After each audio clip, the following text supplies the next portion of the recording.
Il y en a qui aiment, il y en a qui n'aiment pas le style Didier Deschamps, ce qu'il apporte et tout ça. Et ça, on parle du terrain et du jeu spectaculaire ou pas. Bon, on ne peut pas dire qu'il est très spectaculaire depuis pas mal d'années, le jeu de l'équipe de France, mais je parle même pas de ça, moi. Je parle de son discours. Et pourtant, je ne suis pas dans le vestiaire.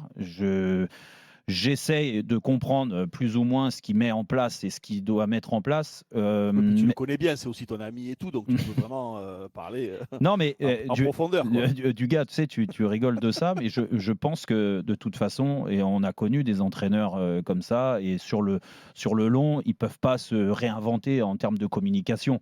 Donc, ce qu'il met en place sur les séances d'entraînement, ce qu'il met en place sur les fameuses causeries d'avant-match, on les connaît, on sait sur quoi il axe. Et moi, je le connais par cœur, Didier, donc je sais, j'anticipe. Et quand je vois que ce discours-là, il n'y a aucun effet positif sur le terrain. Au contraire, même les joueurs prennent souvent le contre-pied de ce discours-là. Moi, ça me dérange. Et là, je me dis qu'il a perdu la main sur ce groupe, que tous les signaux envoyés sont vraiment négatifs et que, en effet, on cesse, et je cesse de le dire, mais il fallait passer à autre chose. Et je pense que le président Diallo, même lui, Mais alors, sur le match de l'Italie, qu'est-ce qui te en fait, fait dire ça en je fait, vais te dire, tous les concrètement? signaux, quand je parle de tous les signaux, je parle du comportement déjà sur le terrain, le comportement des joueurs.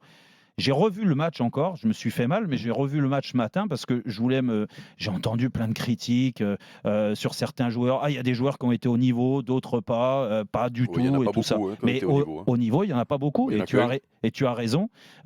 J'ai entendu beaucoup de bonnes choses sur Barcola, sur Olysée, mais avant de parler de la performance individuelle de certains, est-ce que ces joueurs-là étaient tournés dans le collectif? Et c'est là que je te dis que tous les signaux envoyés par Didier Deschamps sont pas bons.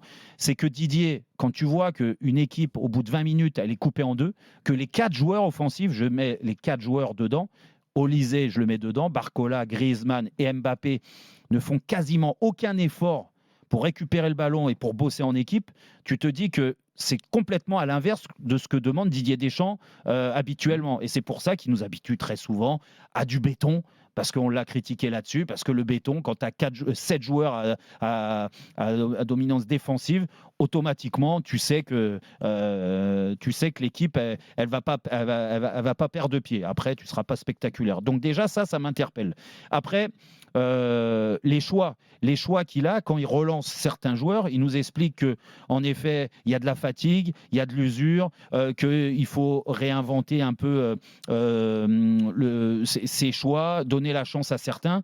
En fait, ça, c'est faux déjà. C'est faux parce qu'il rappelle du vieux, Dieng, Guendouzi quand certains sont pas là, et il rappelle 3 jeunes qui ont brillé au JO parce qu'ils ont brillé au JO il y a un mois. Parce que ça a marqué toute la France. Moi, ça veut dire que en fait, le travail fait en amont, bah, t'as rien anticipé, quoi. T'as rien anticipé. Ça, hop, tiens, Olysée, on va le prendre parce qu'il a signé au Bayern, il a été bon à l'Euro. Bravo Thierry Henry. Allez, on va le prendre et puis on va le mettre là. Ça montre aussi que la remise en question ou le fait de changer, d'apporter du sang neuf, ça n'arrivera pas en fait. Et puis les autres choses, et ce qui est le plus grave à mon sens, c'est les déclarations des joueurs maintenant. Parce que les joueurs, ils se cachent pas. Vous avez entendu Griezmann dans Téléfoot? Ouais, dimanche Griezmann matin, à l'Euro qui sur son explique pourquoi il positionnement. n'était pas bien. Bah parce que voilà le positionnement, parce qu'on me trimballe à droite et à gauche. Et pourtant, quelques jours avant, Didier Deschamps a dit Griezmann, c'est le joueur avec lequel j'ai le plus échangé. Donc c'est quand même problématique qu'il y ait un écart avec une valeur sûre, du moins un joueur cadre. Donc déjà, lui, et on l'a senti dans son match, maintenant il fait plus d'efforts, il se cache même plus. Et à la fin, c'est le seul qui fait le tour d'honneur pour remercier tout le monde. Giroud, il vient d'arrêter, mais il se l'était mis à dos. Lloris, Varane, ils ont arrêté déjà il y a 2 ans, donc il a perdu ses relais sur le terrain et des relais très importants. Aujourd'hui, les autres relais, c'est une nouvelle génération, c'est pas les mêmes approches. Pas les mêmes approches, on le sait très bien et on le ressent que les joueurs, aujourd'hui, j'ai pas l'impression qu'ils se battent parce qu'il y a Didier Deschamps et son staff sur le banc. Il y en a qu'un peut-être qui dégage ça, c'est Maignan, mais il est gardien de but. Il faut des relais sur le terrain et il a du mal à les trouver. Il a vraiment du mal à les trouver. Donc déjà, ça c'est le 3e signe qui est pas bon. Et puis après, le dernier, et là je suis désolé Didier, toi tu nous mets souvent ça en avant, il y a les résultats, mais les résultats aujourd'hui ils sont plus là. Les résultats, ils sont plus là. On a des mauvais résultats. C'est la première fois que Didier Deschamps perd 2 matchs de suite, dont là, cette claque-là à domicile, pour un match de reprise avec tous ces problèmes que je viens de dire de comportement, d'attitude, de déclaration, de communication. Bah moi, je me dis que là, je suis président de la Fédé. T'as beau me dire, oui, le match de la Belgique, on va attendre et tout ça, mais ça va être long si ça se passe mal ce soir. Et je pense que ça se passera mal. Eric, tu as l'impression aussi qu'il a perdu son groupe? En tout cas, on est obligé de regarder les performances et c'est vrai que il y a le débat sur le jeu de l'équipe de France, on le fait ici régulièrement. Il est de plus en plus prégnant auprès des supporters. En plus, ça fait plaisir parce que t'es un des rares à aimer le jeu de Didier Deschamps. Donc non, moi j'aime quand ça gagne. Mais justement, j'allais venir à ça. Bon, donc il y a le débat sur le jeu, sur les suiveurs attentifs comme on peut l'être, sur les supporters ont ce débat-là. Beaucoup n'aiment pas ce que fait l'équipe de France et on s'y retrouvait grâce aux résultats. Voilà, moi je fais partie de ceux qui sont prêts à passer sur la qualité du jeu quand ça gagne et quand il y a des titres. Parce que les titres, c'est ce qui reste, c'est ce qui fait quand tu es joueur, c'est ce qui fait ta carrière, ta personnalité, ton CV, c'est les titres. C'est comme ça, malheureusement, quand 30 ans après ou même quand tu meurs, on regarde, parce que personne ne se souvient de toi. Et les jeunes, ils regardent, ils disent waouh, il a gagné ça, Dugarry, il a gagné la Coupe du Monde, putain, ça devait être une craque, tu vois. Donc, les titres restent. Là, le problème, c'est que oui, on s'ennuie, ça, je fais partie aussi, moi je ne me régale pas devant les matchs de l'équipe de France. Mais en plus, on sent que ça ne gagne plus, voire même qu'il a peut-être perdu le fil. Et moi, alors il y a plusieurs explications, Jérôme en a donné quelques-unes. Alors en plus, il trifouille un peu plus que moi quand il prépare l'émission, il a des relais, il discute, il téléphone. Moi, simplement, ce qui me choque dans le parcours de Didier en équipe de France, c'est que ça fait 12 ans qu'il est là. Dans le football d'aujourd'hui, que ce soit le football de club ou le football d'équipe nationale, la durée de vie, alors en club, elle est super courte. Je crois que Jean-Louis, tu dois le savoir, mais il doit y avoir une moyenne qui a été faite. Ça doit être 2 ans, en tout cas. C'est 2-3 ans. C'est ça, ça doit être même pas 3 ans. Ça m'étonnerait que ce soit 3 ans. Je pense que c'est tombé au niveau de 2 ans. Et je pense qu'en équipe nationale, je pense que maintenant, ça doit être 4 ans, c'est-à-dire d'une compétition sur l'autre. Généralement, c'est. Tu fais 2-3 compétitions. Voilà, tu fais. Et toi, tu penses que c'est ça sur le terrain? Et moi, je pense. L'usure du discours. Moi, je pense malgré tout que les joueurs et le coach s'usent dans une collaboration longue.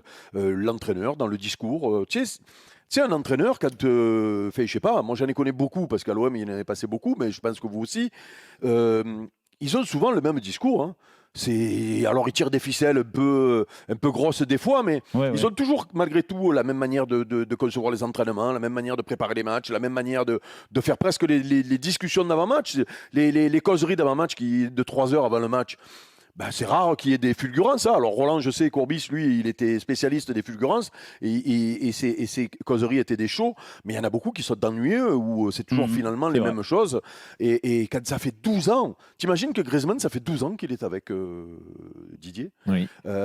Donc c'est quelque chose, quoi. Voilà. Et puis les joueurs ont besoin aussi que le statut tombe à un moment donné. Avec un nouvel entraîneur qui arrive, le statut il tombe plus ou moins, en tout cas. Et surtout, ça relance des garçons qui pouvaient être mis à l'écart. Donc voilà, c'est ça, à la limite, le problème du moment avec Didier. Et après, j'attends 17h pour faire le débat sur...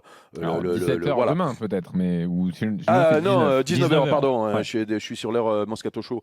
J'attends avec impatience le débat de 19h pour parler d'autre chose sur Didier. Mais sur le constat du jour, pour moi, c'est celui-là. Dugas, est-ce que Deschamps a perdu son groupe?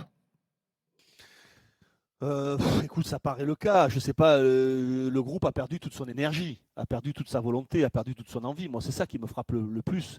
Et depuis un bon moment, on parle de cette incapacité à répondre aux équipes qui mettent de l'agressivité, qui mettent de l'envie. On souffre souvent contre des équipes comme ça.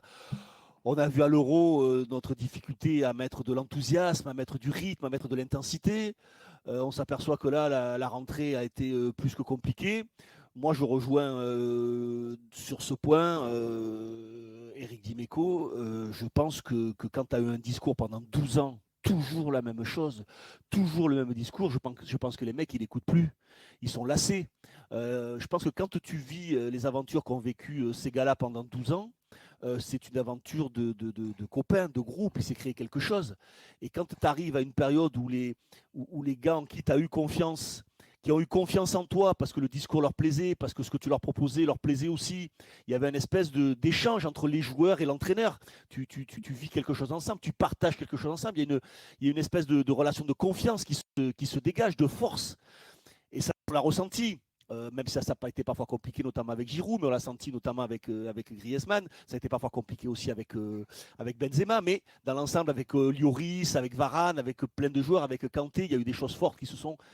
À quel moment ces joueurs-là, tu les déclasses? C'est ça aussi qui est compliqué. Là, tu arrives à un moment ou un autre. Qu'est-ce que je fais de ces joueurs qui m'ont amené là où je suis, là où j'ai tout gagné? À quel moment je les déclasse? À quel moment je trouve une solution pour les remotiver? Peut-être qu'il attend qu'ils partent d'eux-mêmes. Peut-être, c'est ce que tu disais la semaine dernière dans un débat, Jérôme. Peut-être qu'il attend ça. Moi, je trouve que c'est vrai que les déclarations des uns et des autres, les joueurs se lâchent de plus en plus, notamment Griezmann. On l'a vu dimanche matin, il se lâche, il n'en peut plus son positionnement. Oui. Il dit, moi, je suis bien au football quand je suis heureux dans ma tête. Là, ça n'a pas été le cas. Donc, ça prouve bien qu'il n'a pas été heureux dans la tête, que Didier Deschamps n'a pas su trouver les mots pour son meilleur joueur, pour son leader, pour son joueur le plus important, pour son meilleur relais, pour le joueur qui lui a tout fait durant 12 ans. Il n'arrive plus à trouver les mots, il n'y a plus d'échange. Je ne sais pas si c'est... Attention à la sanction quand même. Hein. Je ne sais pas si les choses sont cassées entre Deschamps et le groupe, mais je pense que quand il y a des déclarations comme ça, je pense que les choses sont cassées entre Griezmann, son joueur le plus important, et Deschamps.